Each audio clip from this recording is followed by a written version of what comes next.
A couple Sundays ago at church, the priest was giving a captivating homily. In it he had mentioned his ill mother, who had just turned 99 years old.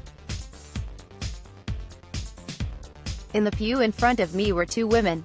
One leaned to the other and whispered, "Wow." At first I thought, no big deal. I've known of people who've lived well into their 90s.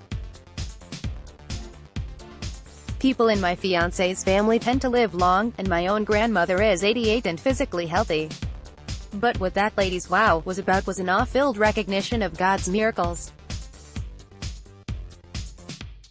I'll admit that I tend to be a bit cavalier about things like very old ages, 50th wedding anniversaries, or new babies. It's not that I don't care, but I just don't get caught up in the hewing and eyeing. These events are just part of life, right? Babies are born every day. People live long enough to celebrate 50th anniversaries and 90-something birthdays. What I've come to realize is that those moments I've so easily dismissed are the miracles of everyday life. Yes, birth and aging are as ordinary as can be, but God shows up in the ordinary.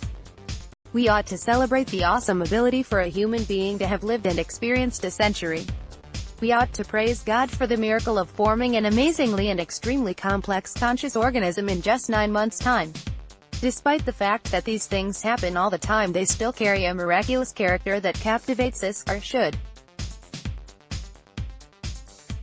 I think of St. Ignatius on the river Cardonner, where he experienced a profound moment of God. His autobiography says that the eyes of his understanding were opened. At that moment, Ignatius had, I believe, an insight of God's ordinary miracles. I think he was captivated by the fact that all he had learned and experienced before, the ordinary stuff, now had miraculous meaning, divine meaning. Joseph Tylenda, S.J., a commentator on Ignatius's autobiography, says, Ignatius now perceived everything in its proper relationship to God. Everything was no longer ordinary and plain, but it was awe-filled and miraculous, because it came from God. The wow from the woman at church, then, was a brief audible appreciation of ordinary miracles.